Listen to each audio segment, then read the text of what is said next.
Hello, everyone. My name is Jenny Rivera. I am the Executive Director of Long Beach Opera, and I'm very happy to welcome you to the second installment of our virtual community conversations, this one dealing with opera in the age of social media.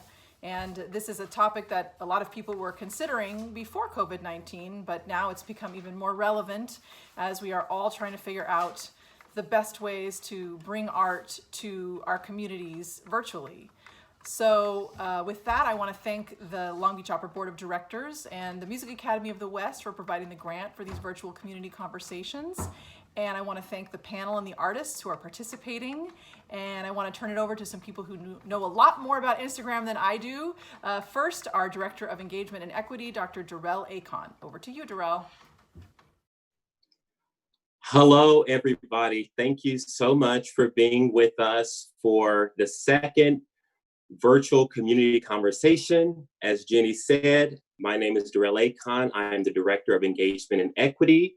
And today's conversation is around the subject of to IG or not to IG, opera in the age of social media. And for those of you who don't know what IG is, IG stands for Instagram. And if you don't know what IG is, then you're also in the right place because we're going to talk about some of these social media platforms and why they're relevant to the opera industry in 2020. So when I think about artistry and the performing artists of today, and how we have become so affected by social media, I cannot help but get this quote by Ralph Waldo Emerson, a transcendentalist from the 19th century, out of my head. And he said, "To be great is to be misunderstood." And what Emerson meant by that was that there are so many authors and artists and philosophers and theologians and all different sorts of really, really top-notch minds who have throughout history provided something in terms of artistry to society that perhaps was not accepted by everyone at first. And so I think about that idea of, usually these great artists are always having something a little controversial to say, something provocative to say. And I compare it to our artists of today, especially our performing artists. And that is not as allowed, if I'm completely honest. And the reason for that is primarily social media. We have become entrenched in what is called cancel culture, or this idea that if you do something that's against the reigning ideals of society or of social media giants, or of a movement, whether that be Me Too or Black Lives Matter or standing for LGBTQ rights, then you will be quote unquote canceled. And that is, folks will stop buying tickets to your shows. People will defriend you on Facebook. They will write posts about you, send messages to folks, ask companies to stop employing you because you've been canceled because you have committed some grand atrocity to society by having the views you have. While I think that there are some problematic aspects to that idea of cancel culture, what we have found is that we have been able to hold a lot of folks accountable for their actions more so than we have been able to in the past. Even recently, I'm thinking of posts that were made on Facebook that went viral. Viral is when a video or a post gets a lot of views and a lot of people start commenting on it and then they're sharing it. And once all that happens, it's exponential. And so you go to bed one night and you have 17 likes, and then you wake up the next morning and somehow you have 17,000 likes. That means that your video or your post has gone viral. I think about a Facebook post that, was commenting on the actions of an opera company, or even as recently as yesterday and today, a certain prominent artistic administrator for a school of an opera studies program who made some questionable decisions during a live video. or an opera singer who commented on those, kind of defending her, and now folks are trying to cancel him. And it's all so rapid. And so because that is the framework we're dealing with. And today in 2020 in the performing arts, it only makes sense that we as an opera industry also try to unpack some of these ideas, which platforms of social media are most prevalent. What does it mean to cancel or to become viral or to be a social media influencer? So all of those are topics we want to touch on today. Of course, within the course of one conversation, we don't plan to teach you everything you need to know about social media, or even feign to know everything one should know about social media. But we do hope to provide some tips on how to engage with social media, and also provide some perspective on where we feel social media is going, both in this new age with so many Zoomers, they're called the youngest generation, or millennials, which is technically my generation, and their attachment to social media, and some perspectives on how these trends will move into the future. And just so right now we're in Corona season, but once this season is over, where should we be and what should we know as an art form in order to really be marketable artists and organizations? So today there's some very exciting folks with me. I'll introduce them as the time arises. The first, though, is the featured speaker, and that is Aaron Crouch. Aaron Crouch is a very promising tenor who is in his fourth year at the Curtis Institute. He is from Mitchellville, Maryland. He's the youngest child of a musically talented family, and he first began singing publicly at the age of 6. He's a fourth-year student right now at the Institute of Music in Philadelphia. His notable awards include gold medalist at the Young Arts Foundation in 2017, first place in the 2017 Sue Getz Ross competition, and top prizes in the Classical Singer Vocal Competition, the Extreme Teens Rising Stars Vocal Showcase, and the Schmidt Youth Vocal Competition. Prominent roles include Linsky and Eugene Onegin, Don Ottavio and Don Giovanni, and Nemorino in L'Elisir d'Amore. Today, Aaron, who is the youngest person on the panel, is just going to talk to us a bit about his social media presence and some of the strategies he has used over the years to build his base. But before we get to his featured speech, I want to introduce you to him as an opera phenomenon in my view. And so he's going to sing a piece for us. And this piece is from the opera La Clemenza di Tito of Mozart, and it's Se all'impero, Amici Day. This is Aaron Crouch.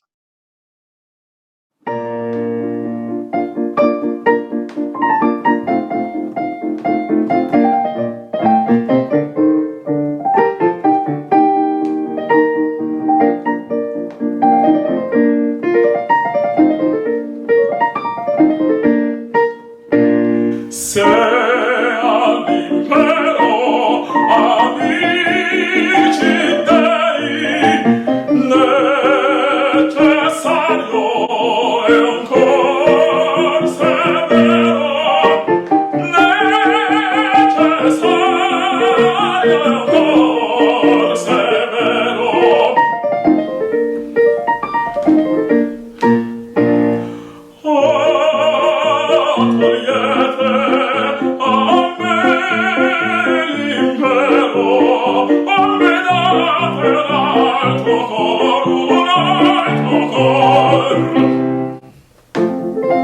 Se all'impero, amici dei, necessario è un cor severo, o togliete a me l'impero, o me date l'altro cor, o me date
Absolutely phenomenal.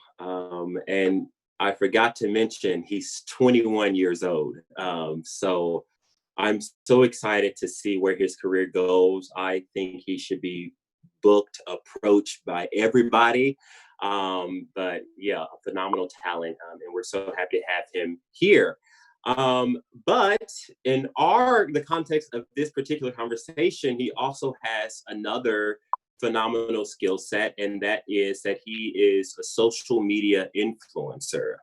He has been able to build a really good base, and he's going to share with us some tips and strategies that he has, and I'm looking forward to hearing what he has to say. So here is Aaron Crouch, and he's going to give our featured speech. Hello, thank you so much, Derrell, for that amazing introduction, and thank you so much for having me today. I'm so honored to be joining Long Beach Opera today. Just as Derrell said, today we're just gonna have a little bit of a discussion, just gonna talk a little bit. I'm not one of those super scholarly people who have this big presentation prepared for you guys. So let's just talk about what it means to be an influencer in general. So the definition that I have is an influencer is someone who has the power to affect the purchasing decisions of others because of his or her authority, knowledge, position, or relationship with his or her audience. Another definition that I have is a following in a distinct niche with whom he or she actively engages.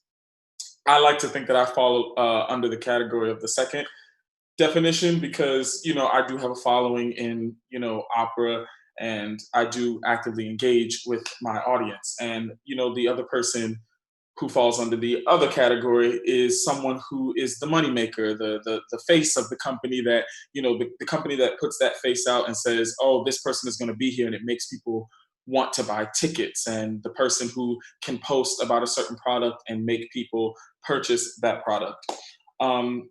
In terms of me and the community that I actively engage with, my demographic is a lot more high school opera singers who are aspiring to go to a conservatory, or some undergraduate students who are a little bit closer in age with me, and who have maybe seen some of my videos, or who have known me just from going to Curtis or whatever.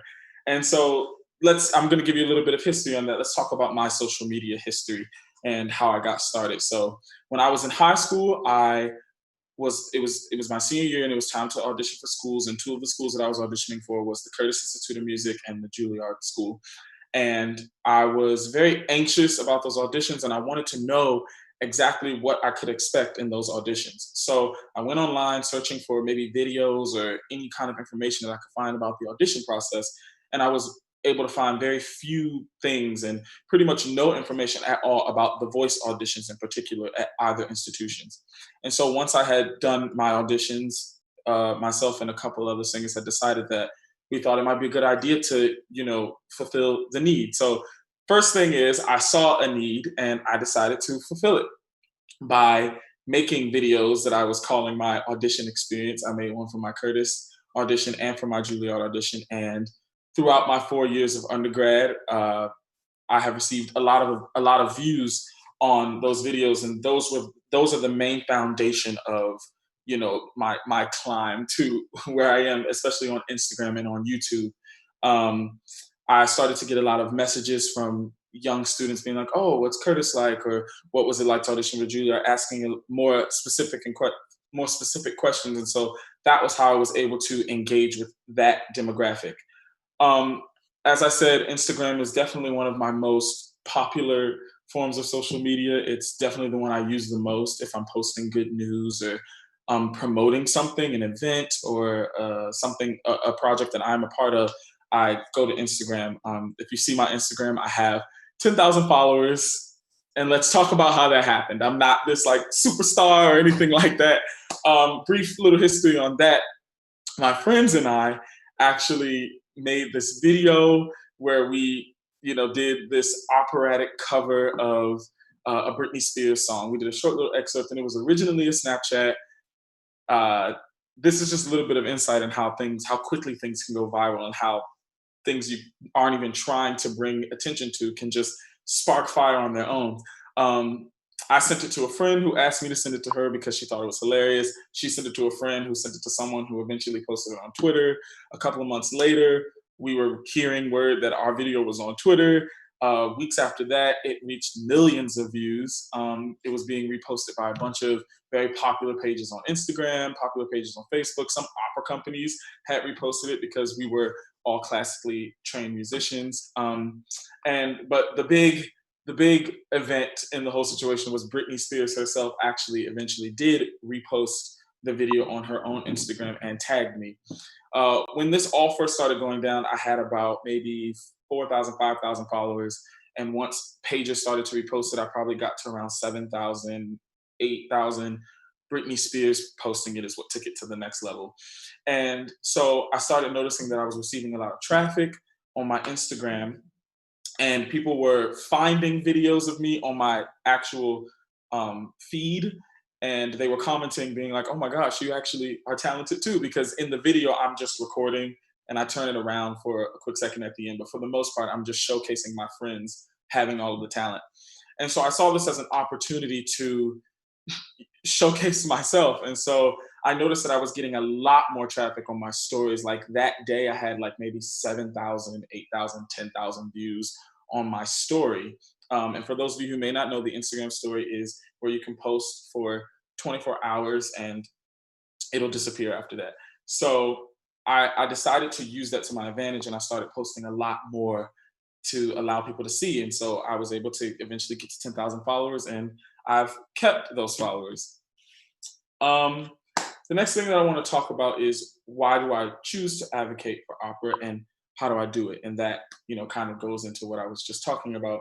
I think that for me, when I started studying opera in high school, it was very difficult for me to feel like I belonged because I didn't look like everybody else. I didn't dress like everyone else. I didn't speak the same way the people who I thought went to opera spoke, and I didn't feel like I belonged. And I know I shared that idea with my other high school friends who were pursuing classical music as a profession. And I've always wanted to let people know that opera can be normal. It doesn't have to be bougie. It doesn't have to be elitist, even though it can feel that way, especially even now being an opera singer, an aspiring opera singer. I definitely see that, but I'm trying to be a part of the group of people who are showing everyone that you can post a crazy, stupid video and you can, do normal things and still get on stage and be an opera singer. While it is cool, it is not something that puts me on a higher pedestal than anyone who decides to follow me.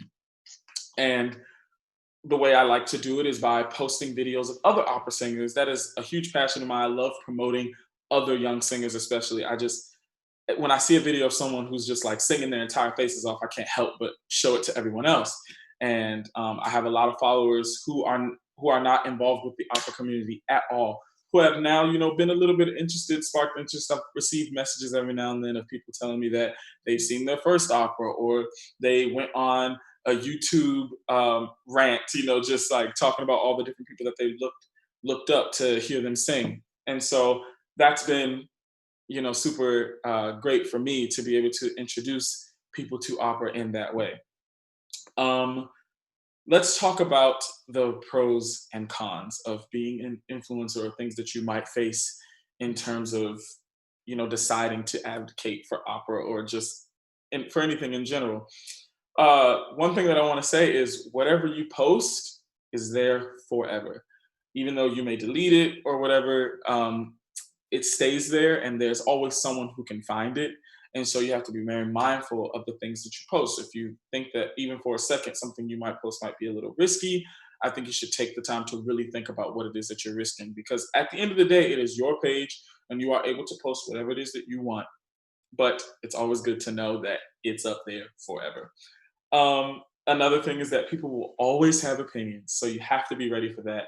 I've received so many messages, so many comments on my YouTube channel of people just being like, oh, you should do this in your passaggio. You should be doing this with your vowels. You should be doing this with your tongue, or whatever. Everyone's a critic, and everyone's an expert in singing, especially in the YouTube comments. And so you just really have to learn how to be able to receive those comments and just let it go. Also, assumptions will be made about you and about your character based upon what you say and do. So you have to be mindful that you are trying to present a persona that is acceptable to the public. While you do have free reign to do what you want to do, you want to make sure that every follower you receive is a follower that stays. Because there's no point if you're constantly losing followers. Who are you talking to? Something that I have heard from a lot of people is they want to know if it's necessary to be active on social media, and why it is, if I believe it is. I do think it is necessary for performers, not just singers, but like pianists, conductors, directors, and all those things, because we are living in a world of technology. We're more advanced than we've ever been. And, we have things like the Met HD broadcasts, and especially now that we're in quarantine, we're seeing all of these companies bring out their technological chops, and they're showing us what they can do and how they can bring, the world of opera that we're missing to us in our homes. And so I think if you want to be someone who is not only relevant in the opera house or relevant in the recital hall, just with the people who decide to buy tickets, and if you want to reach the people who are all around the world, it is super important to have some sort of presence. I remember, I still have interactions with people who have been following me since my freshman year, and now I've graduated, and they're still following me, and they've never heard me sing in person. They've never met me in person or anything like that, but they are still interested in my YouTube videos and the different things that I post. So yes, I think it is very important to be an influencer. And a lot of you may be thinking to yourselves, well, why does my voice matter? And I say your voice matters because you and your followers think so. And that's just like the big followers in general, whether you have 10,000 or 500 followers. Those 500 followers want to know what you have to say, or else they wouldn't be following you. And so I think it's super important to know what your thing is, and to really go with it and know that the people are following you because they want to know what you have to say. And whether it's you advocating for different for justice, or advocating for the popularity of opera or anything like that, do what you have to do, and do what it is that is going to make them want to engage with you. Another thing that I want to talk about very quickly is how I choose to post things. Now, if you look on my timeline, you won't see a whole lot of posts. You'll see most of my activity is involved with my story. And once the whole Britney Spears thing happened, I started to really analyze my story a lot more, and I realized that I receive a lot more traffic on my story than I do my feed. So I'll post a photo or something. If it's not a super important photo, for example, I posted my graduation photos. I was like, yeah, I graduated. And so that received 800 something likes. And on average, I'd say I get about maybe 500, 600 likes. And even that is a small number in ratio to how many followers I have, but that's because, a lot of bots follow me, and people who follow 500,000 people who were following Britney Spears have followed me now, and their pages are just so full of things that they can't even really see what I'm posting. But one thing that I consistently do is receive like 700, 800, 900, 1,000, 1,100, 1,200 views on my story, especially if I'm posting throughout the day. So I won't post on my feed very often because it's not guaranteed that I'll receive a lot of traction. And that's different for each person. Everyone has, where they know that they'll receive the most traffic and the most audience. And so I think it's important to just be aware of where your strengths are in your social media pages. Yes, I have a Twitter that I barely use, and I have a Facebook that's a little bit more personal. It's not private or anything, but I don't necessarily use it as heavily. It's like Instagram is very clearly my most popular form of social media. And so, yeah, I think it is super important to know your strengths, and I think it's important to know that you have a responsibility to a certain extent to meet the needs of your followers. And I think with hard work and dedication, you can get it done, and it's actually really fun. And so, if you're not someone who has been interested in being an influencer, I think, or maybe you don't think that you have what it takes, or you're not interesting enough, I think you might surprise yourself to see the people who are actually interested in what you have to say. So, yeah, that's all from me.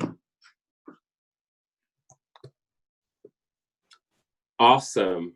Thank you, Aaron. That was great. Actually, one of the most interesting things I've noticed are the TikTok folks, who is like, that's the youngest generation.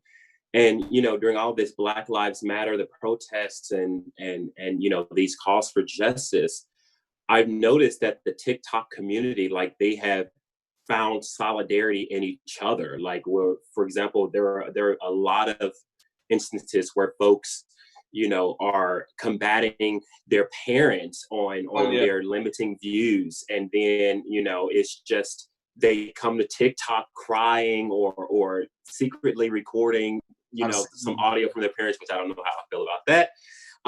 But they get all this support from the TikTok community. And so, it creates all these other avenues of really becoming one's self. Mm-hmm. Great. Okay, so we'll see Aaron again in just a second. So one thing I do want to say to everyone watching, again, if you are just now joining us, or you've joined since my original introduction, thank you for being here. When we get to the panel discussion, there are a few pre-prepared questions, but we also want to take questions from you guys in the live chat.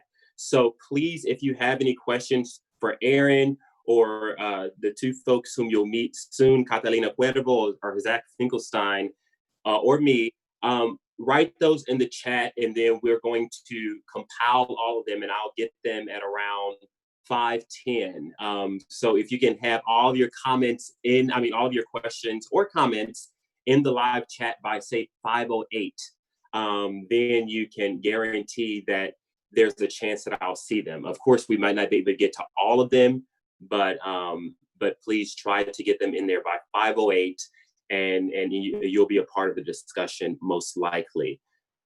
So I want to introduce our panelists now. Aaron will be on the panel, but you'll also hear from two other extraordinary minds as relates to a presence on social media and the different strategic ways of using one's presence, whether that be on Facebook or Instagram, or even creating, as is the case with Zach, your own publishing of some sort. And so, it comes in all different forms, as Aaron was saying. So Catalina Cuervo is known as the fiery soprano.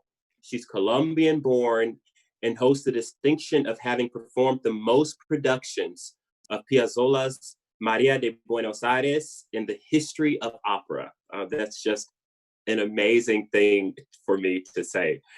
Other prominent roles include the title role in Frida, Musetta en la Bohème, Magda en la Rondine, and Adriana en Los Gavilanes. Catalina is also one of the leading voices of symphonic rock and metal music in Colombia, as well as a model and a dancer. American-Canadian Zach Finkelstein is a leading tenor soloist in North America and abroad. A frequent concert soloist, Virginia Symphony, Portland Baroque Orchestra, Symphony Nova Scotia, Seattle Symphony, and Music of the Baroque in Chicago have all been some of his stomping grounds. He holds degrees from the Royal Conservatory of Music's Glenn Gould School in Toronto and McGill University in Montreal. Zach is represented by Dean Artists and belongs to Beyond Artists, a coalition of artists who donate a percentage of concert fees to charitable organizations. Zach supports the National Resources Defense Council, Planned Parenthood, and the NAACP through his performances. So we're going to go to another performance. This time is someone who's not on the panel. Simon Barrad, who's a great baritone, is going to perform with his wife, Ksenia Polstiankina Barrad. They're going to perform the song Neurotic and Lonely by Gabriel Kahane from his CRAIGSLISTLIEDER. It's a very wacky song that Simon has updated a bit for our current Corona season. So I'm looking forward to sharing that with you. And as soon as that performance concludes, we'll go right into the panel. So I'll see you in just a few minutes. Here's Simon Barrad and Ksenia Polstiankina Barrad. Hi, I'm Simon Barrad. Hi, I'm Ksenia Polstiankina Barrad. And this song goes out to all you romantics out there looking for love online during the pandemic. It's a song that harkens back to personal ads on Craigslist. Neurotic and lonely, average height, brown eyes slightly disproportionate, brown curly hair to fro, 20 years old, 20 years old. Slightly hunched, occasionally employed, anthropologist, chain-smoking Jew, currently living with parents, off from school, off from school, off from school. Because of the COVID pandemic, neurotic and lonely, vaccinated, neurotic and lonely, seeks gorgeous, artsy, genius woman, interested in philosophical discourse, making out television, Woody Allen movies, felonious monk, the Nazis, Chinese food, Thomas Pynchon, digestive disorders,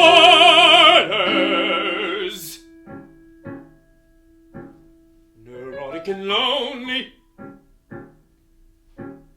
Neurotic and lonely. Lonely. Lonely. Lonely. Must enjoy video games, must own a video game system. Must enjoy video games, must own a video game system. My parents refuse to buy one for me. My parents refuse to buy one for me. My parents refuse, my parents refuse, my parents refuse to buy one for me. No Ugg boots, no Long Island.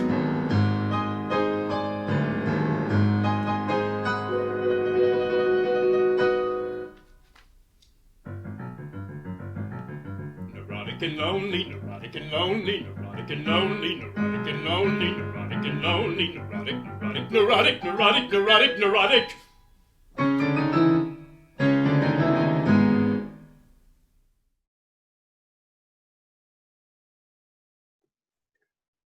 Awesome.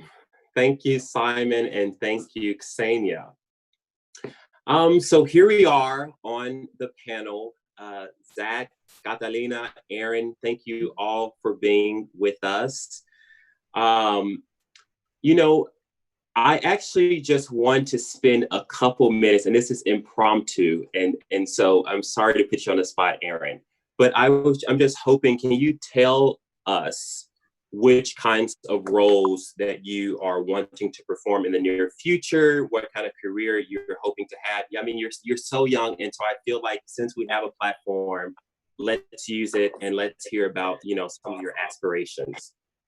Whew. I mean, because I'm young, like the voice is still, you know, doing what it wants to do. And tomorrow I can sing a certain note, the next day I can't anymore. And like, it's still, I'm not exactly 100% sure what's going to happen in the future. But like, you know, right now I'm very interested in like, you know, bel canto, a lot of Mozart, pretty much any Mozart role. I love it. Mozart's my favorite composer right now.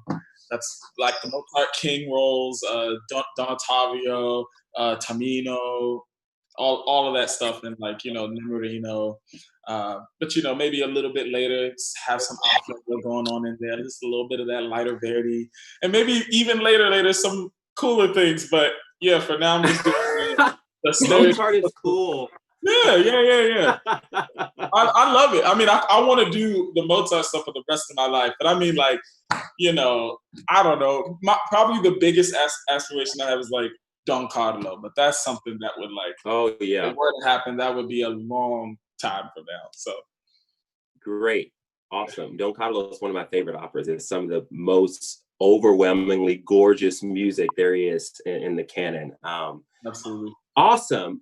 One thing I would say is that, you know, I've seen you perform as the Sun in Blue at the Golden Glass Festival. Fabulous job. And so I've gotten to hear both your great voice and also see your stage presence.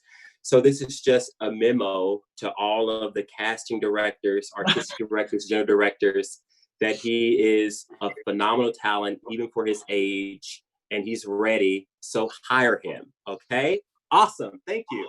Okay, cool. Thank you. Thank you so much, Derrell. I appreciate that. Of course. So, Zach and Catalina, we heard a bit about Good afternoon, Aaron's... everybody. Yes. Thank you for being here. We heard a bit about Aaron's social media presence and, you know, some of the strategies he uses in order to cultivate his following and that sort of thing. Why don't you guys talk a little bit about what you're doing on social media or your perspective about social media, anything in that realm, just so we get a bit of information about what you're doing on these different platforms. Why don't we start with Catalina, ladies first. Okay. Well, since I started my career, and that will be around 10 years ago. So since then, I knew of the importance of using social media as a tool to advertise not only myself, but every company that I work for and the roles that I was doing at the time. You mentioned, for example, Maria de Buenos Aires, and I always say, part of the success that this opera had in the last 10 years was big part the work that I was doing every day on social media to promote that opera. So, we can use the tool obviously to promote ourselves and to find work and followers and all that. But at the same time, we're doing so much for the opera industry in general. We all have followers that are not opera lovers for one reason or the other, because they like us, because they think we're pretty, because they like that we're funny, because whatever reason. In my case, for example, is the rock and metal music. All those fans slowly, or all those followers slowly, have been learning more about opera, and also the other way. So I just think from the beginning of my career, I always knew that I had to do the social media with discipline. And to tell you the truth, it has worked well. And now that we are in this situation where we really need to use it, then all those years of work before have actually been paid off right now, that I have the following and I have the pages pretty going really well right now. So super important for me. Number one tool nowadays as an artist. Yeah. And what I think is so relevant, especially now that, we all know after COVID is over, we are going to have to have a different relationship with social media.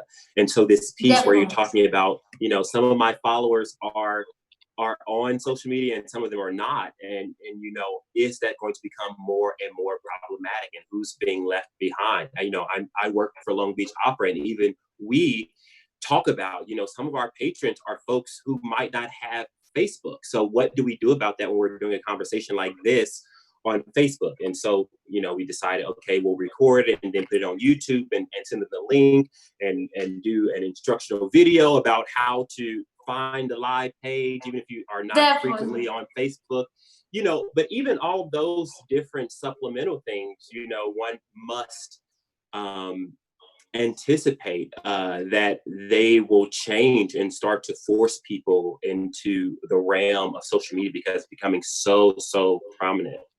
So I think Zach? that during this time, many people didn't use social media from our audience, our donors and patrons that didn't use, they started using.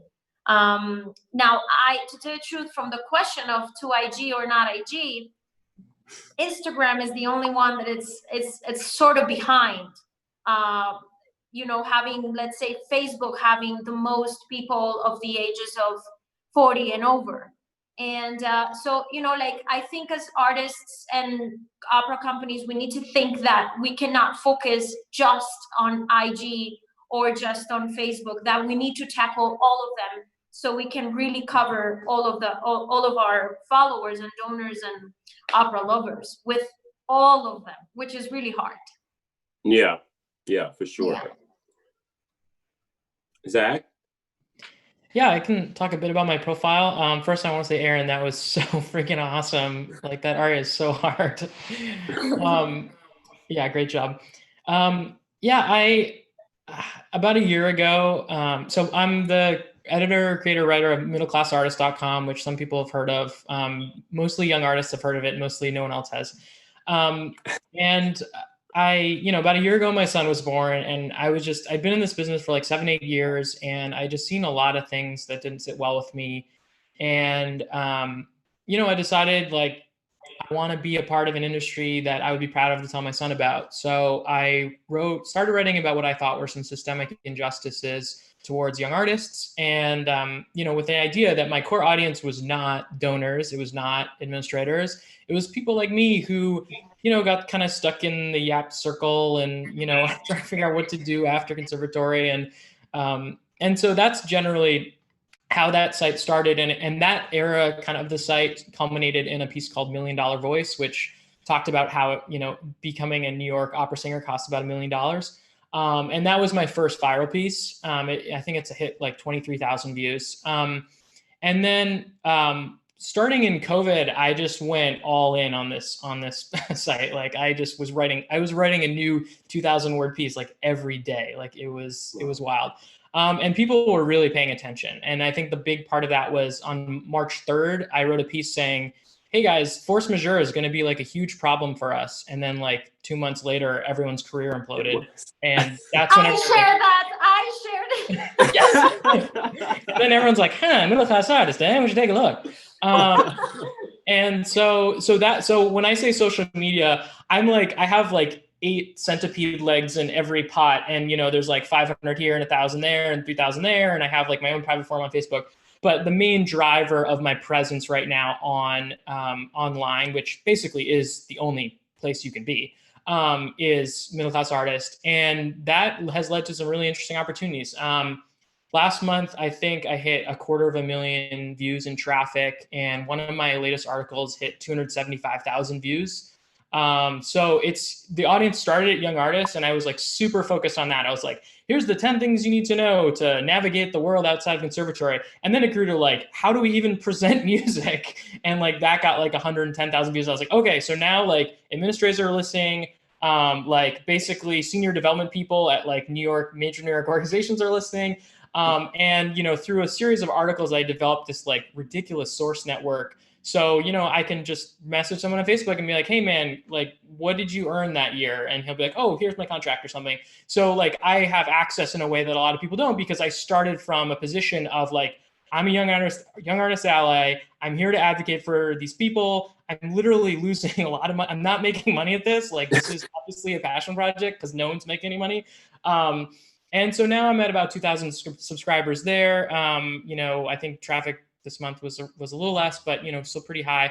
And then that's led to some really cool stuff like this. And Dallas Opera just reached out, and I did my first video project with them. So I did I'm doing like a 4-episode series, which I still have to write with them. And that just launched this week on the Dallas Opera Network. So that's kind of like my social media presence. I'm mostly on Facebook. The irony of this is I'm actually like really bad at Instagram, and I have like these 7,000 word articles I'm trying to like take a snapshot of and like put on a story, and people are just like, this isn't working at all. So it really goes to show that like whatever you're doing, like there are platforms that work really well for it, and there are platforms that don't. And like picking one and kind of spreading out was like really effective for me, where I was like, I'm not really excited about how this conversation is going on Facebook. Like everyone's anxious, everyone's angry, everyone's just like posting on they didn't read, and they're going like, can you believe this? And then everyone's like, I know. And then I just was like, I want to have like a long, thoughtful conversation about the problems in the classical music industry. Does anyone else want to have that conversation? And then there would be like long 1,000-word comment posts on my articles, and we'd like talk about it. So, it's just a different way of doing it. It's worked really well for me because my primary medium right now, ironically, is not singing, it is writing. And I hope it'll be singing someday. So. Yeah. We all. Yeah. And what I think is so interesting about your presence, Aaron is an opera singer and a great talent, and he advocates for opera. But I feel like you also have a ton, Aaron, and correct me if I'm wrong, a ton of followers who are not opera folks, who just they like him because he's young or because they think he's charismatic. And similarly with Catalina, you have a lot of opera patrons, but you probably also have some metal people or people who like your dancing or your modeling, whereas middle class artists really is like the nitty gritty of opera. And so I think within that context, 2,000 followers, especially in the short period of time that you've been around, is super, super impressive. And I did watch the new Dallas at Opera, the promotional piece, and it looks like it's going to be really, really cool. So good luck with that. Let's stay with you, Zach, because I know that you have some specific thoughts around the social relevance of these different platforms and how relevant they should be to the performing artists. And I think we can all probably agree that you do gain as an artist, some sort of visibility and ability to really reach out to companies, say, look, I have this presence on social media. If you cast me, they're going to come, and I think that really is a power that you have in today's culture of social media. But I guess I want to ask is this shift we're experiencing to social media being so prevalent within the industry, within the art form, ideal? And who's left out? As I was talking with Catalina a bit, who's left out? And what are, this is the more difficult part of the question. What are some of the psycho-emotional implications of this? Cool. All right, this is gonna take a while. Yeah, unpack it for us, because this is like what you do. So okay, yeah. Well, to start off, there is no opera world physically in America right now. So there is not a way I can go sing for someone, grab a paycheck, and pay my rent with it. So everything is online, right? So within that online world, there are certain organizations that control the media. So that's Facebook, YouTube, Instagram, Twitter, to a much lesser extent, and individual online platforms. And so sharing music content on that is like the whole ball game. Like there's no other way to do it right now. Hopefully that's not for too much longer, but you know, I don't want to depress anyone, but at least till the end of the year, it looks like that's where we're at. And you know, there was a really good piece I think I forwarded you on from Medium on by this woman Anastasia Budanok, and she said, basically paraphrasing, if you're not on these platforms, you're not relevant in classical music, and you have no. And my addition is you have no ability to influence its direction. So like, you know, we're at this moment of like critical change for our industry where we've got, you know, the establishment and gatekeepers on the back foot, and we're trying to affect change. And you know, social media is like the way we're doing it. So if you're not in that conversation right now, you're not a part of that change. And for me, that would be really disappointing. And you know, there are promising ways like through these platforms to develop a way to make a living, but we're not there yet. Like, you know, there's like Venmo tip jars for like indie musicians, and there's Patreon, which apparently works for some people who are like, you know, producing a ton of content. And there's ticketed concerts, but we haven't like found a way to be like, okay, well, I'm gonna, you know, make 40 grand a year being an online musician. Like that doesn't exist. So we're stuck. We're basically in this situation where we're stuck on social media. We're essentially required to be there to still be considered an opera singer. And we're not able to make any money at it. So that's a really difficult place to be.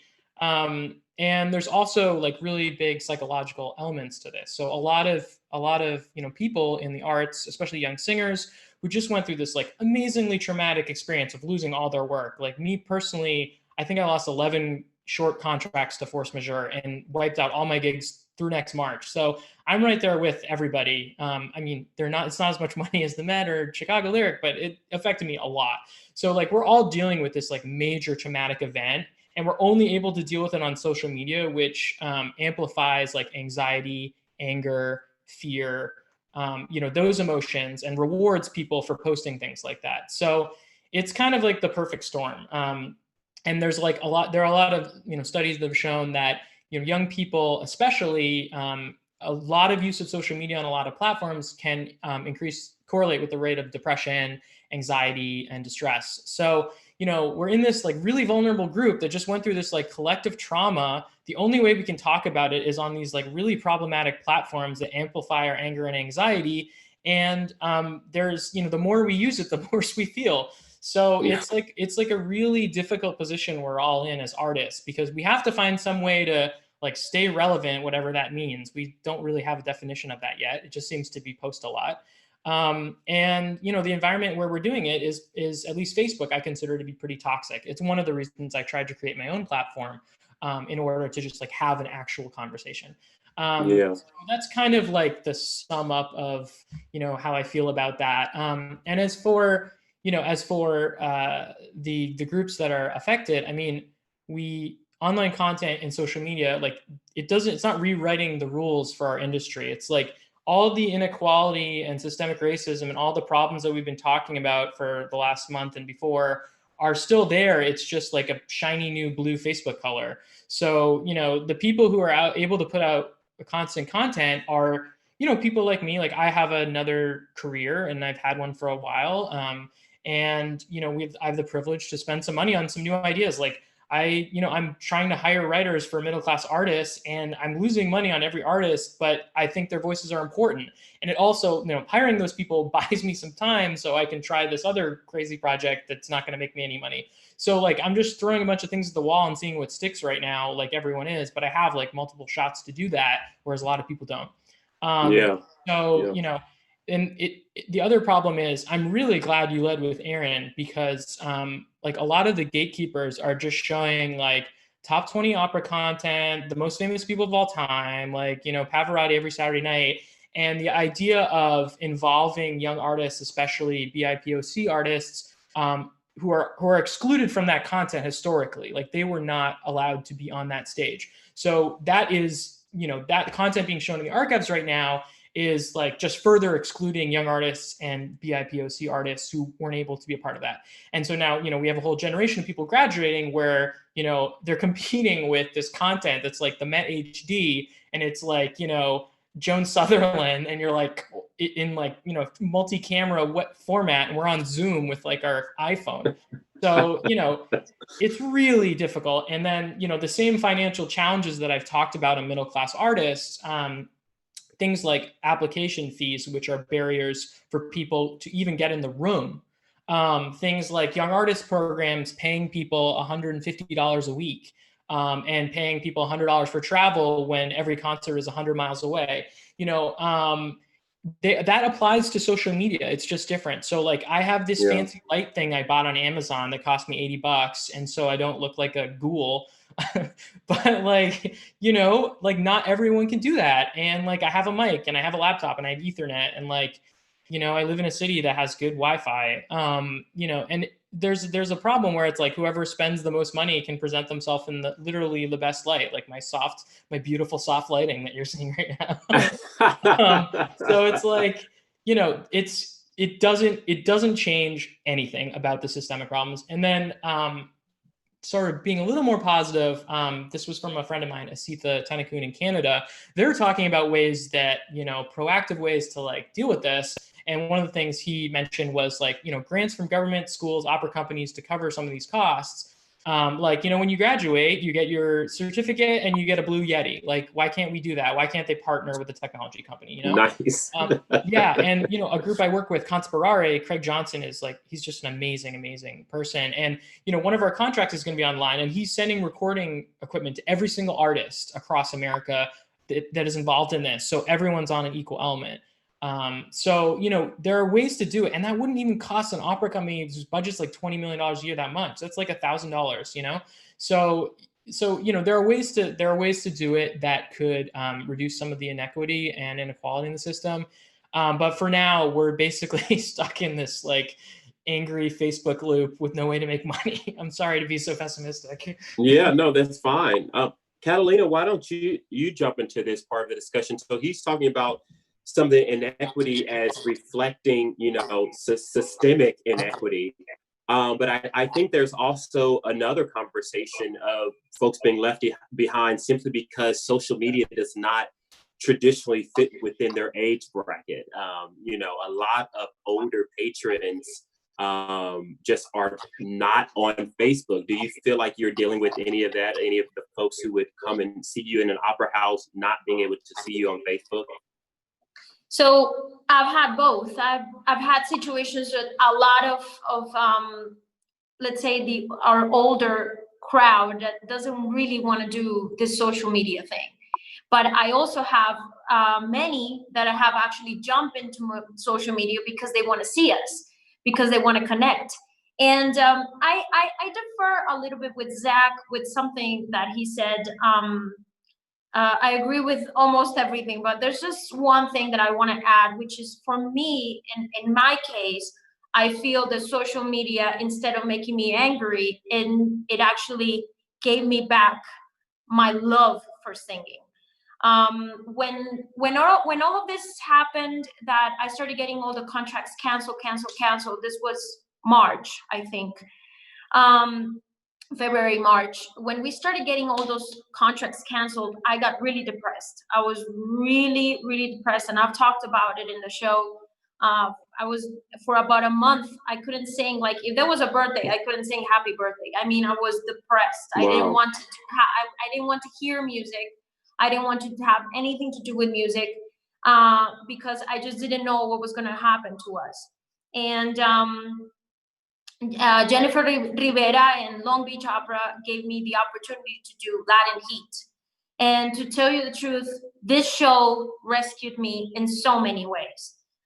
Being able to connect to my followers, to new people, being able to learn music every week, having a task of learning music every week, having a task of learning about new composers and Latin American composers and whatnot.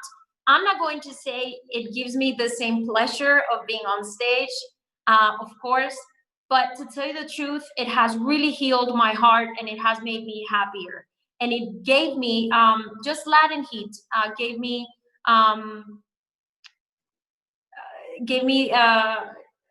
el empujón, how to call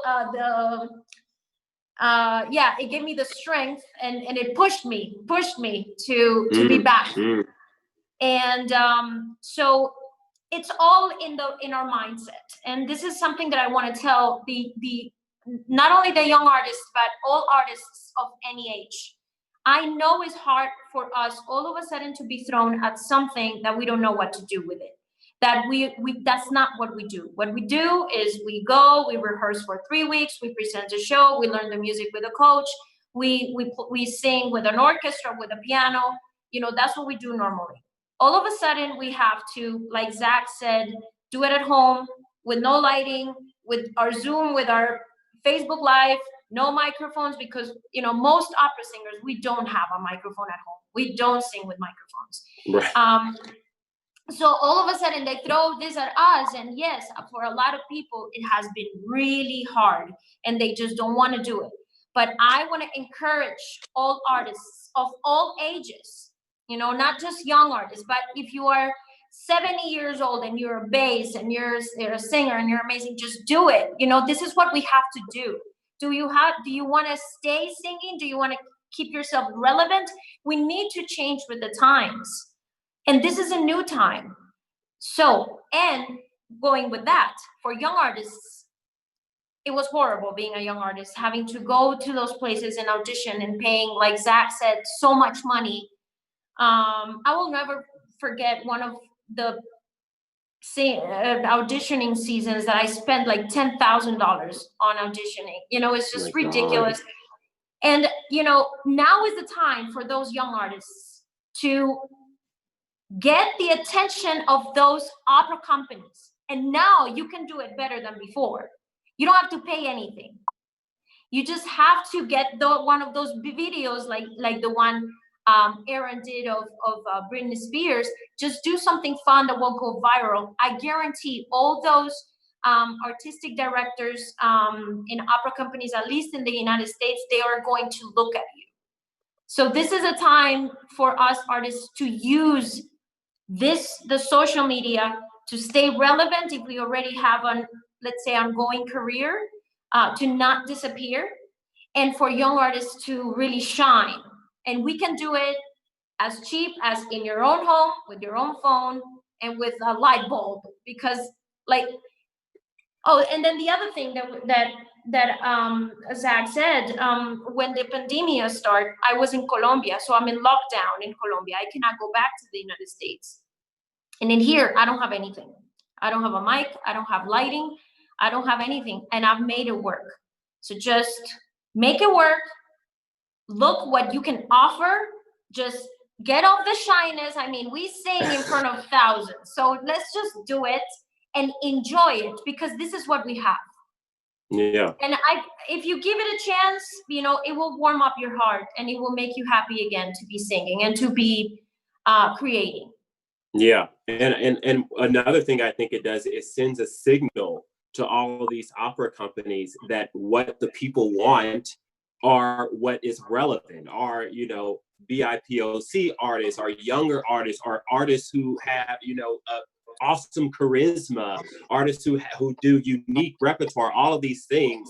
And one way you can show that about yourself without magically becoming so lucky that the Met hires you and then you become famous. It's just creating your own circumstances, recording it, and people will see you. And, you know, as is the case with Aaron and with others, you know, it'll work in your favor. Zach, I just want to make one comment that I hope you are in touch in some way with Jordan Pitts, who also has a young artist Facebook group, because both of you guys have nice followings. And I think it would be very awesome to, especially in this period where everybody, like every advocacy group, every special interest group, like they're all getting together and like making their demands and making their case. So I bet it'll be a very powerful move for you guys, you know, figured out some points of collaboration. Yeah, we're actually, he wrote a piece for middle class artists and we're working on a new one that's kind of a doozy, so. Oh, perfect. So you're ahead of me. Perfect. Awesome. Okay, Aaron. So, you know, one thing I keep telling folks is that if you really just don't know anything about social media, download TikTok, and like you don't even have to post any content, just like go through and look at the various types of content that's on there. And it's like a masterclass in what's going on, why stuff is funny, how you can get a lot of bang in like 30 seconds or 60 seconds, you know. And I am a millennial, like I think I'm on maybe the middle range of millennial. So I'm technically not supposed to be a part of the TikTok crowd, but I can tell you, I look at TikTok at least, you know, briefly every day because I think it's hilarious. But there are all of these different groups. Like if you're older, then you're an emailer. If you're, you know, someone of my age, you're doing Facebook. I feel like your age group, Aaron, or maybe right above you is where Instagram came around. And then folks who are still in high school now, they're the TikTok folks. I feel like with all of these different assumptions about which platform you're going to use, are we missing something by just falling into those different boxes, or do we gain something by okay, if my audience is going to be on Instagram, I'm going to stick to Instagram, or should we diversify? Is my question. I mean, I definitely think there can be a little bit of both, because I remember when I was in high school, the thing that was always in flux was Twitter. Like when I first got to high school, Twitter was like the thing. People were barely using Instagram, and like Twitter was it. And but then as the time went on, it became like people really weren't on Twitter. Then they were on Twitter again, and now, at least for me and my friends, I've barely used Twitter. I go to Twitter to sometimes look at tweets that somebody has posted on Instagram and been like, oh my gosh, this crazy thing was just said by so-and-so, and I'll go look at it and like read the comments, but I don't really use Twitter. And I think it is important to recognize what the people want. And I mean, if you know that most people on Instagram use Instagram, same for like, I mean, Snapchat isn't really the same. It's more like for communication, but there are definitely influencers on Snapchat, but that also isn't as popular anymore. But TikTok in particular is a bit more of a difficult platform, because if you know anything about the For You page, it's very random. Like certain videos that I'll post with the intention of getting people's attention flop and completely, absolutely no videos. And then certain videos that I'll post just in passing and with no intention of really getting people's attention are just like going crazy. People even make videos about how the algorithm works. How the page works. No one really knows. It just either it goes viral or it doesn't. And so I love that though. I love that. Yes, it's kind of great. It's kind of hard to be a company and just be like, we're going to put all our eggs into TikTok when like. Oh no! Don't do that. Yeah, absolutely. Right.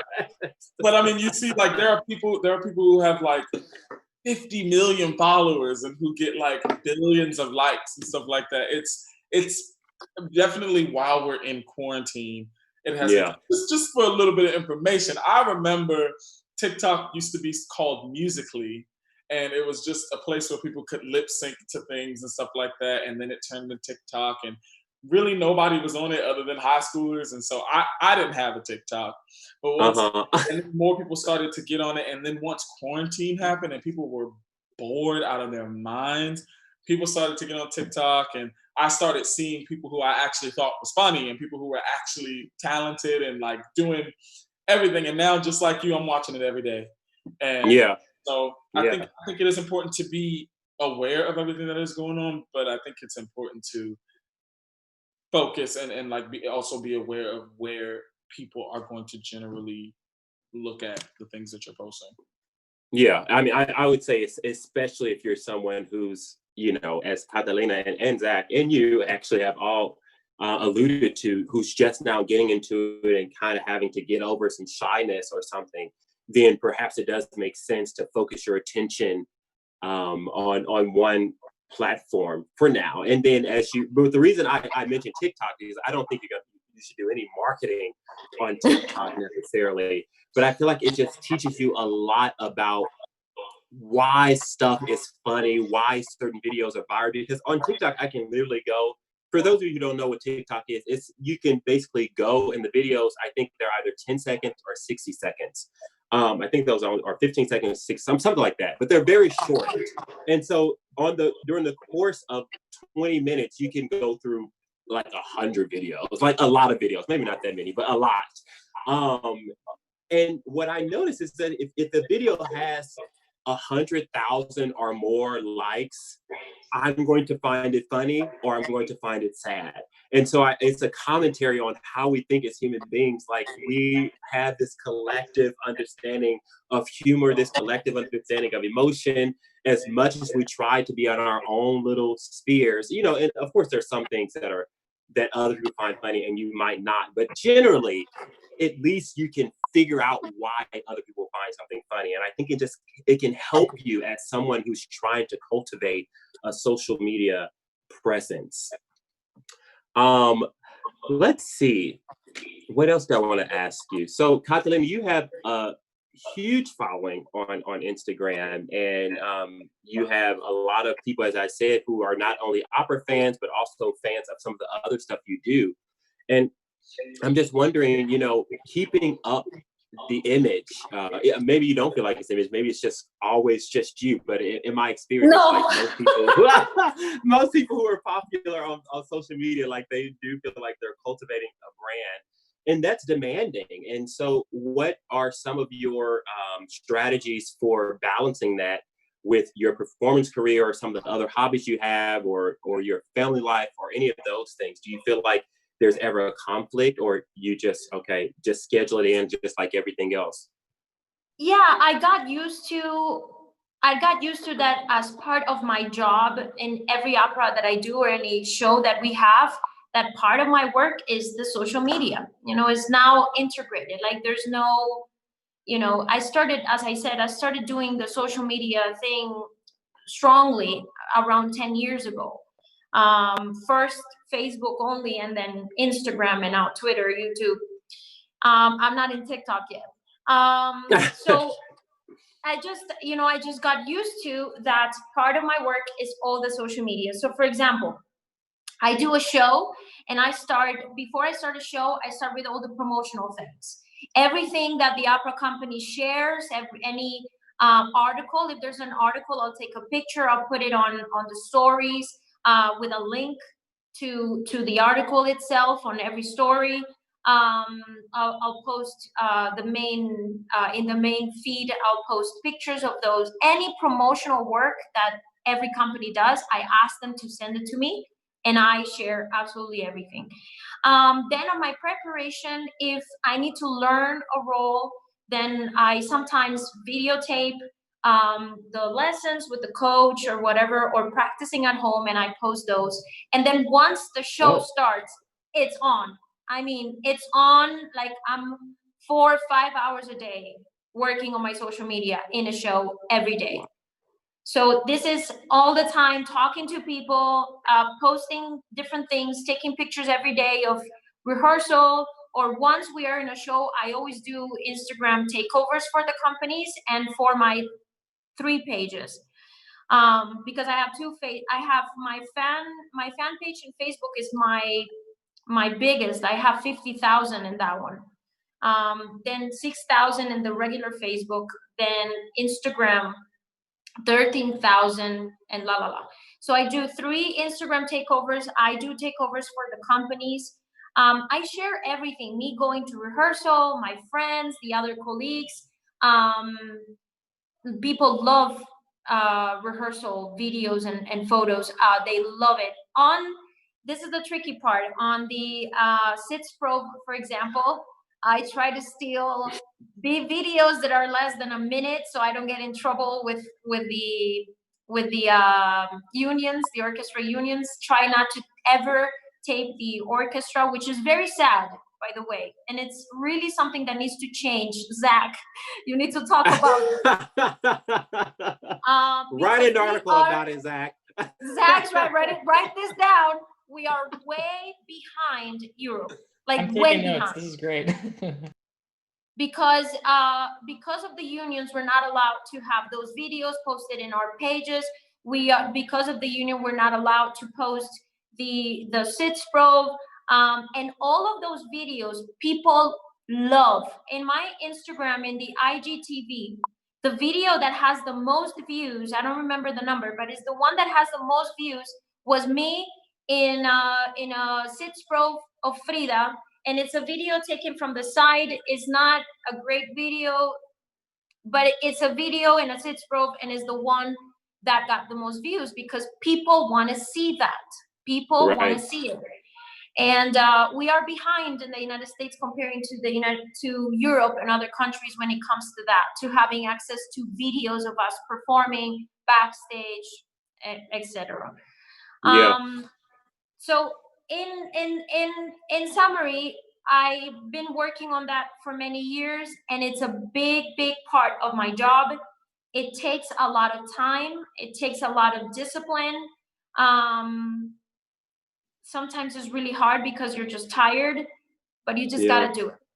Yeah, But you same just gotta with singing. Yeah. And what I think is the biggest takeaway, especially again, so much of this is directed to you out there who may not have committed yourself to cultivating a social media presence. I think a big takeaway from what Catalina said is that the point where you can just conceive that social media and your presence on social media matters, and that it's important in terms of who's going to be your audience, both in the opera house and also, looking at the stuff that you post and making you more relevant, spreading the news to their friends of yours. If you go to Chicago and one of your followers has a ton of family in Chicago, they're going to write to them about it. Like all those things, once you can see that all those things matter, then it's really easier, I would imagine, to incorporate. Maybe not the work itself is not easier, but at least mentally it's easier to incorporate it into your idea of what are my tasks, like what are my obligations as an artist. You cannot think of it as extra work. Right. It's a like part you of the said, work. you just have to incorporate it as my job as an artist. Is not like before. It's not just saying I have to do this, and it's just the way life is now. Yeah, absolutely. And speaking of this work and content creation, one of the very fun things about the stuff you do, Aaron, is that you have different series and YouTube episodes that you do, and I love a recent series that you started called What the Fach. And for those of you who don't know what Fach is, it's a German word meaning basically vocal region, or you can just think of it like it's a vocal type. And so, I'm a bass baritone, Zach and Aaron are tenors, Catalina is a soprano. But what the Fach does, this episode is, this series is that Aaron sings pieces from different voice types for different Fachs, and then he records it. And it's funny, especially for people who are in the know and who know these roles, because, we know that that's not his voice type, but it's just funny to see him doing it. Because truth be told, a lot of us opera singers are always fantasizing about singing arias from different voice types. I know I want to sing Tosca and all these sorts of things. So to see someone actually do it and to make a social media moment out of it is very fun.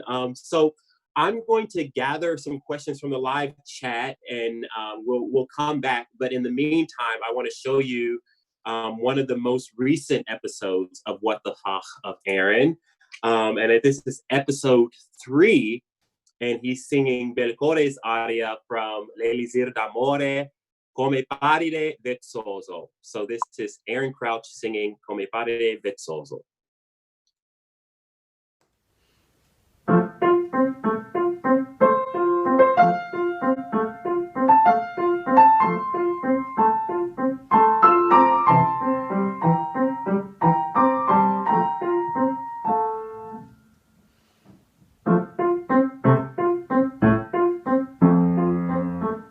Come paride vezzoso, poi sei l'uomo alla più bella, mia diletta villanella, io ti porgo questi fior, ma di lui più glorioso, più di lui felice io sono, poiché il premio del mio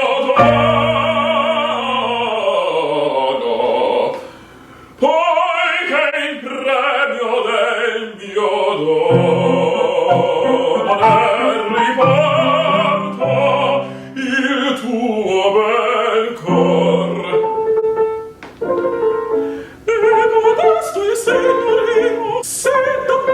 Sei davvero modesto, mio dispetto, veggo chiaro in quel visino, ch'io fabbrica nel tuo petto, non è cosa sorprendente, son galante, son sargente, non va bella che resista alla vista d'un cimiero, c'è di amarte Dio guerriero, fin la madre dell'amor, c'è di amarte Dio guerriero, fin la madre dell'amor, io c'è di amarte Dio guerriero, fin la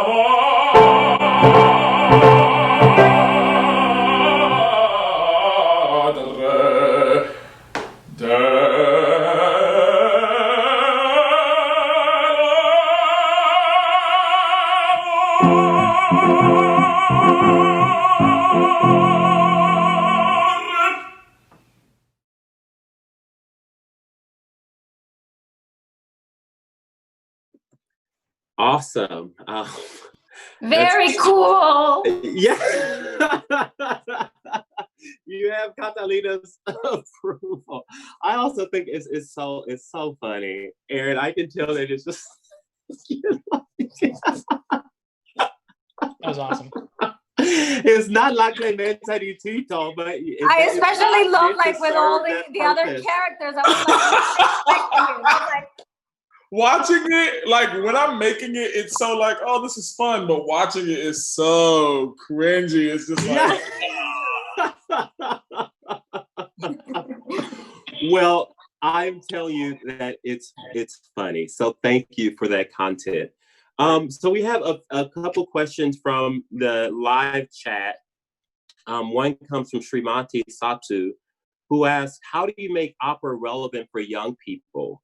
Social media is one place, collaboration seems like another. What else? And so this kind of exceeds maybe the space of social media, but we're all artists. Do you guys have any, or even if you want to talk specifically about social media, like which specific ways within your different platforms have you sought to make it more relevant for young people? Why don't we start with Zach? Sure. Ooh, on the hot seat here. I would talk about it more generally in terms of like issues that are important to opera singers are important to a lot of different people. Like the challenges that, say, a young artist face is, a challenge that a lot of Gen Z and millennials face, which is like, how do you get a job? Like, how do you make it? Like, so, appealing to a broader audience in that way and just framing it in terms of like, that's why I call my site Middle Class Artist and not Middle Class Early Music Specialist. It doesn't quite have the same ring, but like, there is a way by making it relevant and making sure that there is a useful purpose to the audience to what you're saying. And that, I think that applies to everything about opera. It applies to casting decisions. It applies to repertoire that we choose. Are companies doing new and innovative work that appeals to everyone, not just young people? And is there anything that the opera is actually saying, or are we just reproducing something that was done that was really good in the 80s? Right. We have to move forward on the repertoire in some ways. And I think a big part of that is telling stories that, appeal to people because they were there or they were, grew up like that. Like people have to have like a little skin in the game. Like, my wife wasn't a big classical music fan, but she started to come to my shows and she started to be interested in it. And like, making it a part of everyday lives, telling stories that appeal to people because that's what they've experienced, I think is extraordinarily important. And that's why we need new music now more than ever. Right. Or reimaginings of the old music that we love so much. What about you, Aaron? For me, just in general, I've wanted to just show that being involved in opera or loving opera has nothing to do with age. And it's not just for the old people.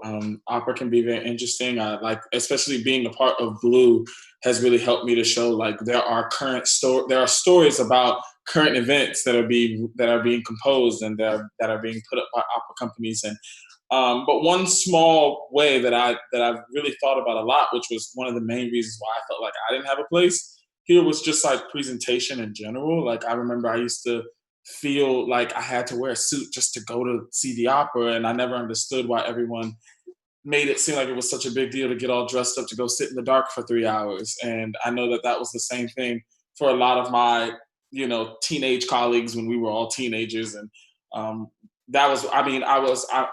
from Maryland and I went to school very close to DC. I mean, the part of Maryland that I'm from is very close to DC, and I could have been at the Kennedy Center every weekend if I wanted to, but I had never seen a show at Washington National Opera because I didn't think there was a place for me, because I didn't feel comfortable going to see a show in my sweatpants and t-shirt or in my jeans and shirt. And so I think just small steps towards just allowing people to be comfortable. And I'm not saying there's anything wrong with people who want to wear tuxes to the opera. Do that. Go ahead. Have fun.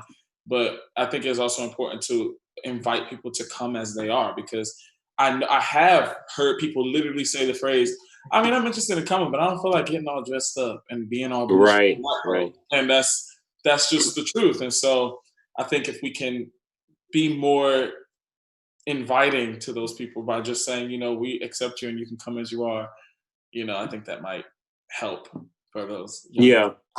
And we do see some companies trying to address that in terms of how they promote their companies, or a lot of artistic directors will speak before the opera, like, come however you want to come, like bring your friends and family, you don't have to wear anything special. And I think that's important, because when you're dealing with an industry that is so old and there's so many expectations that people have, like even if your company might not care if someone shows up in a t-shirt and sweatpants, that doesn't mean that person still won't feel all of that weight of what they feel like opera is or what opera is supposed to be. Catalina, did you have any comments on that? Adding to what everybody else already mentioned, I think one very important thing still and will always be is education. And we need to start with we need to expose opera, not just young, but to kids. We need to start since they're kids.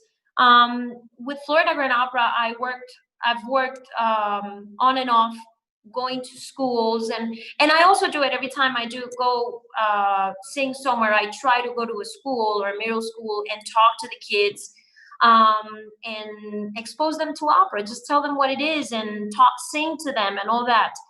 And you will be surprised. One of the schools that I had in Miami, I was really surprised. I went to them 3 times. First time I went, I'm like, what is an opera? They didn't know anything. Who's Pavarotti? Didn't know anything.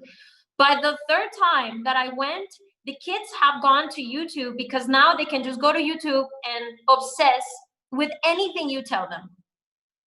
And when I came back, they knew the stories. They knew who Pavarotti was, what he was singing. They were like joking about how to sing, you know, any aria. Just they were obsessed with it. And by the 3rd time I went, they knew everything. We also have groups that had already gone to 2 or 3 dress rehearsals, and they were obsessed with opera. So these are kids. If opera is appealing to kids, it's appealing to everybody else.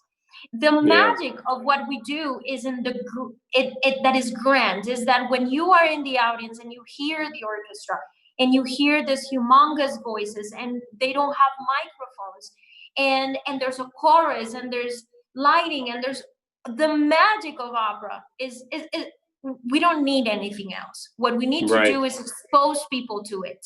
Tell them that they can come to the opera and a ticket's gonna cost them, if they're students, it's gonna cost them nothing.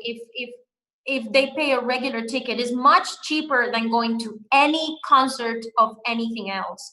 That they don't have to dress up, that they can dress however they want to dress, that it's going to be fun. And if we open the doors to them, even if it's in dress rehearsals and other things like that for free, they're going to come and they're going to grow up to be opera lovers. I guarantee that. Absolutely. You know? I agree with you. And I remember, at Long Beach Opera, I also, run the education department, and a lot of when I could actually be at the schools, which was last year, when we could go. Exactly. I would introduce the operas, and one of the operas we do is an opera called The Playground King, or really a show because it includes excerpts from several different operas.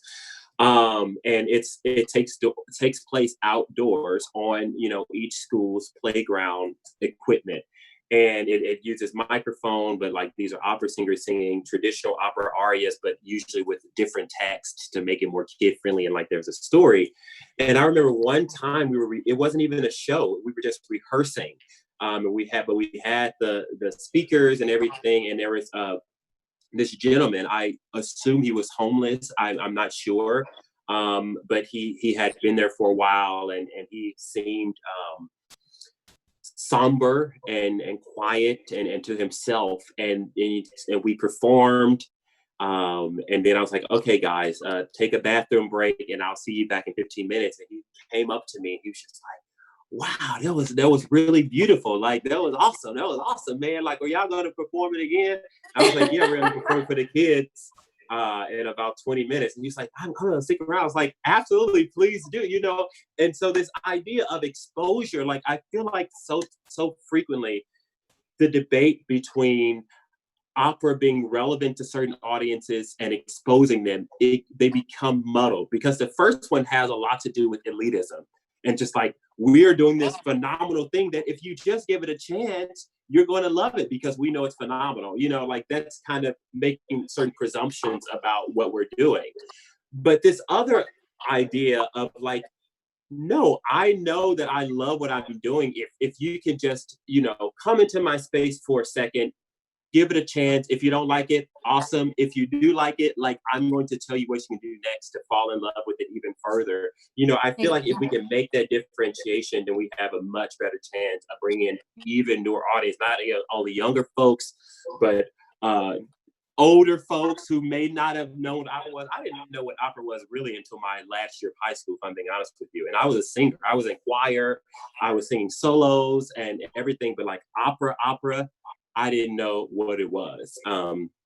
Anyway, so another question from the chat. Let's stay with you, Catalina. It deals with like the differences between female influencers, social media influencers and male influencers, and if you feel like there are any different expectations or requirements in order for someone to be successful as a male influencer versus a female influencer. And I think we can all imagine some of the stereotypical ways, you know, not only on social media, but also in marketing and advertising, all of these things.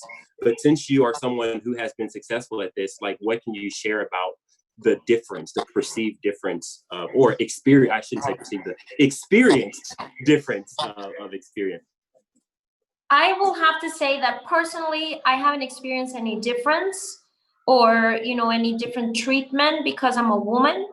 I feel that the expectations to all of us, and I'm talking as musicians, are about the same.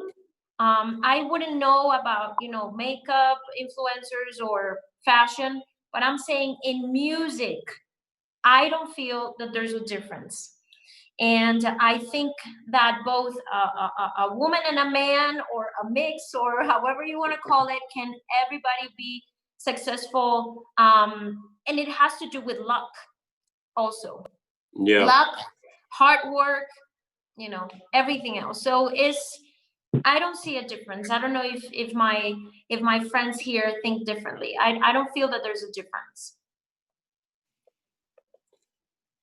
Zach? Oh, I can't speak to that, but I know. I mean, I know nothing. I was just like, okay, but I can speak to the numbers of, not in terms of gender, but in terms of voice type. And, you know, it's clear that 50% of the people that apply to young artist programs are sopranos.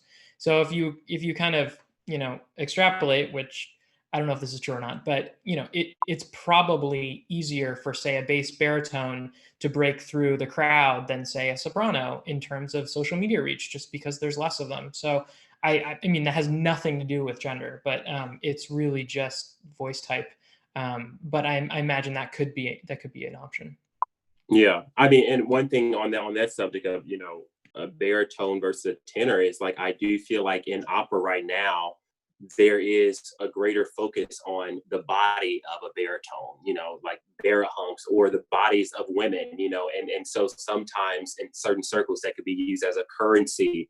But, you know, but if someone like Catalina, who, you know, who's this gorgeous woman and is not experiencing an inherent difference, then, you know, I think maybe in some ways we're able to avoid some of the more terrible obligations people are held to in different industries.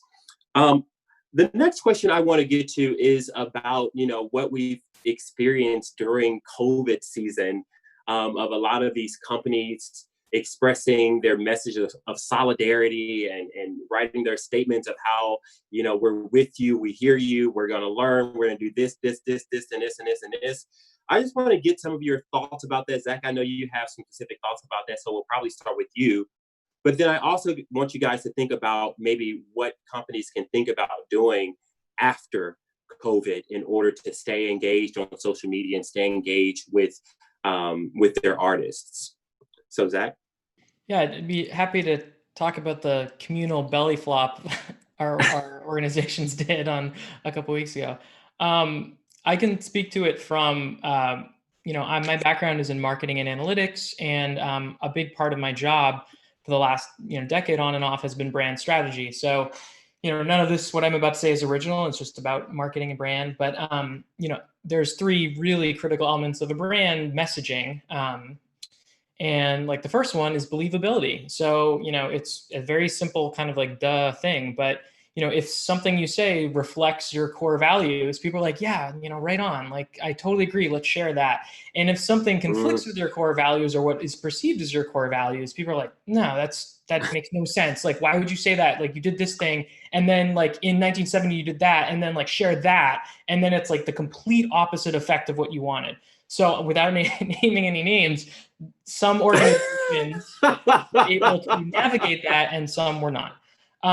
So the second is like uniqueness. So what elevates you from the competition? So, you know, everyone basically wrote the same statement. So, but, you know, people, there was one company, Ben and Jerry's got huge coverage because they just went like, you know, it was like 11 out of 10. And so they were covered by people that were trying to get covered. So they were covered by like, you know, the news like CNBC and CNN, who are also trying to release their own statements, but they're like, ooh, that statement's really good. So, you know, we're all in this, like, don't rock the boat, like, just kind of stay within the middle. But in reality, the most successful brand elements, like, you know, what Aaron did with the Britney Spears song, like that was unique. Like that was a really interesting take. And, you know, the same thing I tried to do with my Dallas Opera show, where I was basically, you know, I'm surrounded by like gorgeous people and opera stars, and I'm like not that person at all. So I was like, well, I don't want to do any video of my face. So like, what do I do to like stand out? So I did kind of a cartoon about it. And that really, I think, you know, hopefully will stand out and is unique among that content. So it's like, what's in your lane? And then like, how do you stand out in a way that reflects your values and is believable?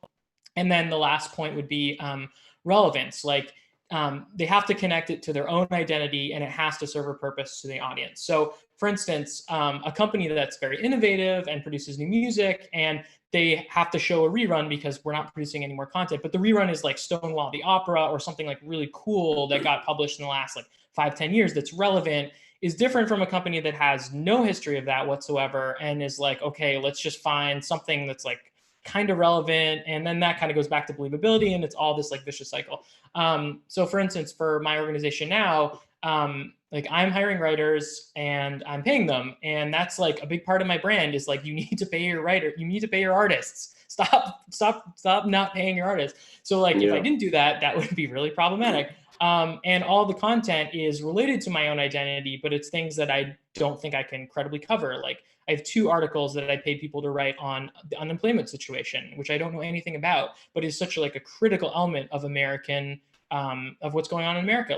Like the CARES Act is like, for certain people, like they're not getting that money, like, and people aren't talking about that. So, you know, that was a really interesting story for me that I found relevant, but to my own brand as a middle-class artist, which is like artist advocacy, but I couldn't credibly tell that story on my own. So I asked someone to craft that content. So it's like, you know, anyway, just to sum up, like believability, uniqueness, and relevance, that's like very marketing, you know, businessy stuff. But I thought, you know, that was a really clear frame for what happened, which was just no one followed anything. Right. And so that's a nice like framework for interpreting what companies chose to do either successfully or not successfully during this period, but also a framework for what they should be doing, you know, after the fact, for something that's going to be actually relevant, believable, and effective. What about you, Aaron? Do you have any thoughts on, you know, some of these statements of solidarity, whether they were effective or not so effective, or what companies may want to do after COVID season in order to be more believable on their social media platforms? I mean, in general, I feel like a lot of these companies put out statements because they knew that they had to. And a lot of statements that I've seen have just been like, "We're with you," period. And I'm like, thanks. So that's not on that, because I could go into a whole other thing.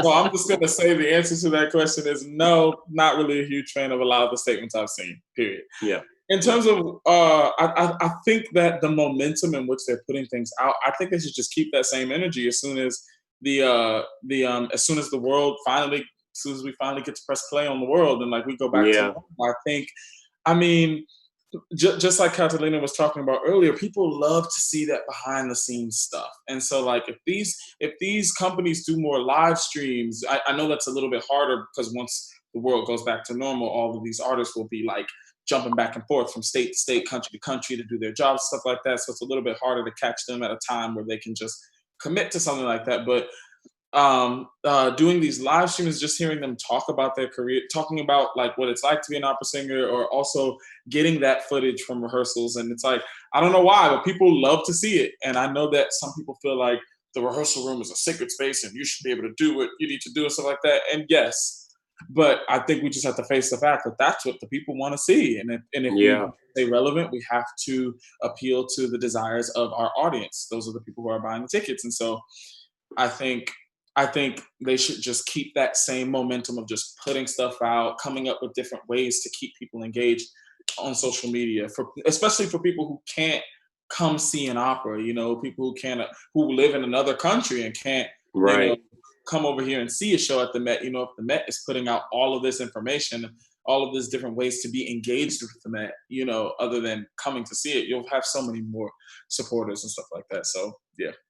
Great. Catalina, do you have anything to add on this idea of what companies should continue to do or begin doing after Corona season is over? Basically, it's what Aaron said. We are not going back in time. We are living in the age of social media. And with this pandemic, the companies learned that we are in different times. And so going forward, once hopefully we are back in the theaters, we have to be there. They have to continue doing both things. They need to, continue with our regular rehearsal performances, and then they need to add all of the social media. They need to be changes, as I said before, to the rules of our unions. And this is something that I really want to emphasize in, because I've had a lot of problems because of it. It has made, it really, really, really is leaving us artists in the United States in shadows comparing to the artists outside of the United States. Yeah. So there need to be changes in the unions. They need to be allowed to do videos, show videos, backstage, on stage. All of those operas need to be visible to the people in YouTube, and they cannot continue being archives. Right. Archives. Our work needs to be shown out there. Right. So, great. So I feel that is the thing that I want to add to what Aaron said. That needs to be a big change in that sense. Great. And Zach's on it, so he's going to write an article about it, and then all of the unions are going to change their policies. Okay, last question. So, what are a few tips you would give to someone? That was directed toward the companies, but now back to the artists, the individual artists. Like, what are a few tips you would give an artist who maybe has a social media presence, or someone who's looking to start a social media presence, to either begin or improve that presence and also maintain a healthy relationship with the various social media platforms? And, we don't have to discuss it, just list form. What are your 3 tips? All the people out there have their notepads and pens ready. They're going to write them down, and then they're all going to triumph. So why don't we let's start with Zach. All right, 3 tips. 1, set privacy boundaries and stick to them.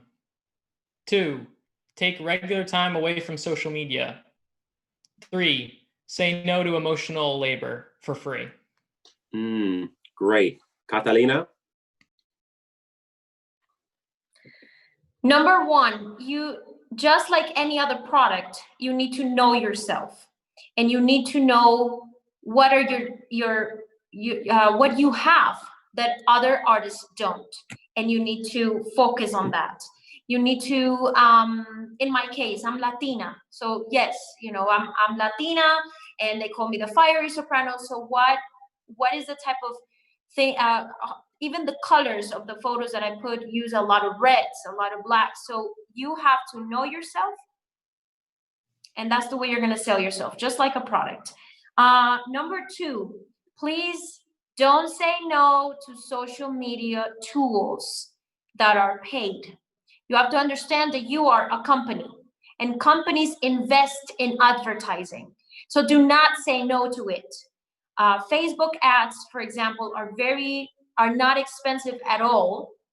And with just, $20 a month, you can create a huge following that is targeted to just the people that, let's say, love opera, or, if you are a rock singer, then rock. So don't say no to social media tools and to pay advertising for your pages.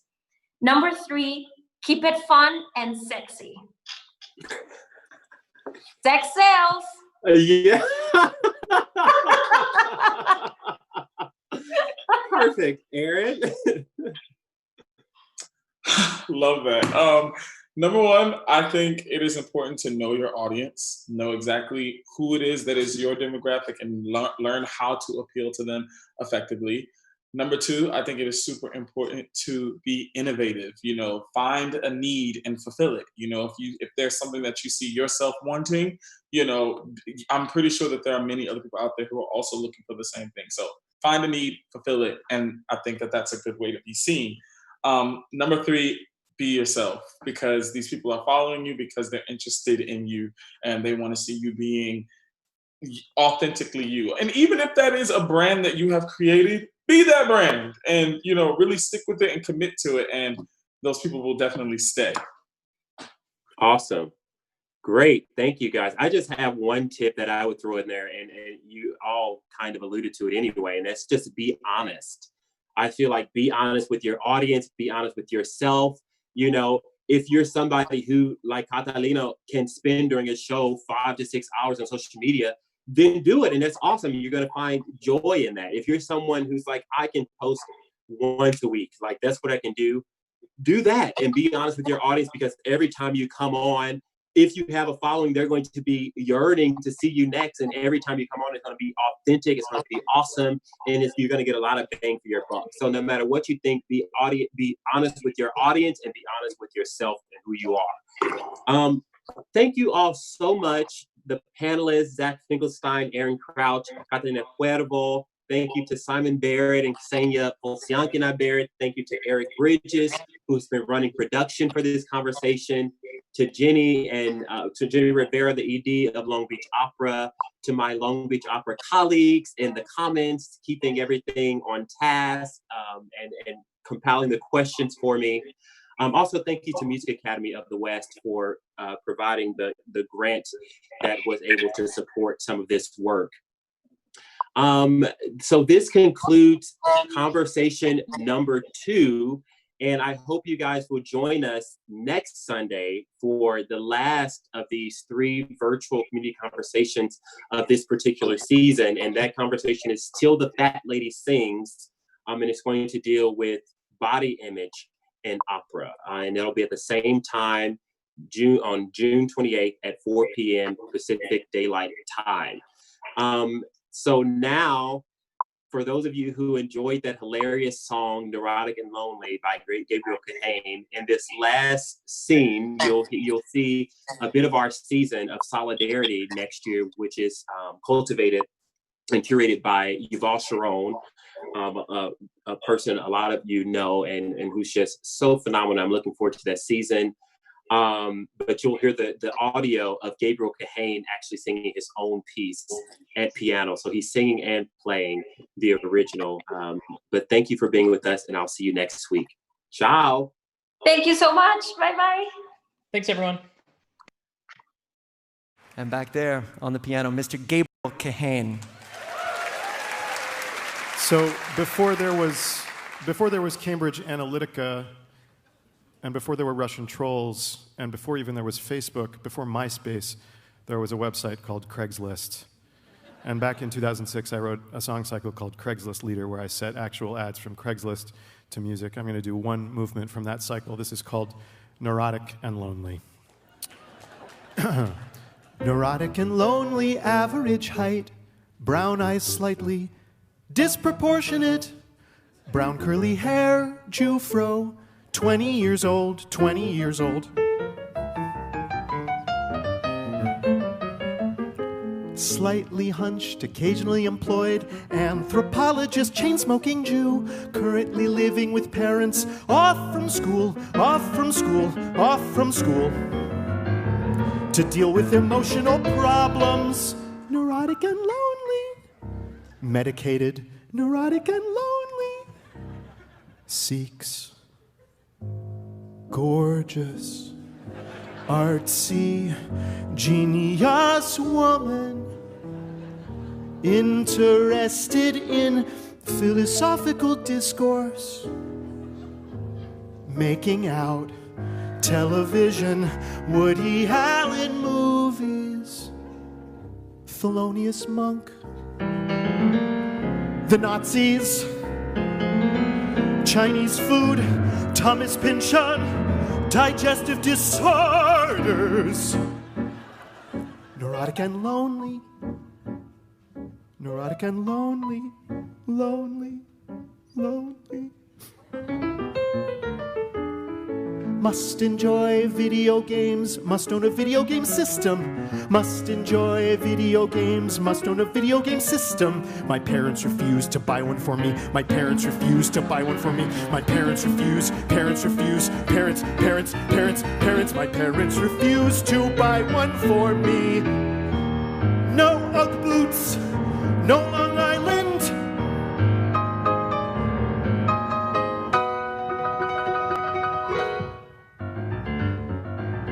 Neurotic and lonely, neurotic and lonely, neurotic and lonely, neurotic and lonely, neurotic and lonely, neurotic, neurotic, neurotic, neurotic, neurotic.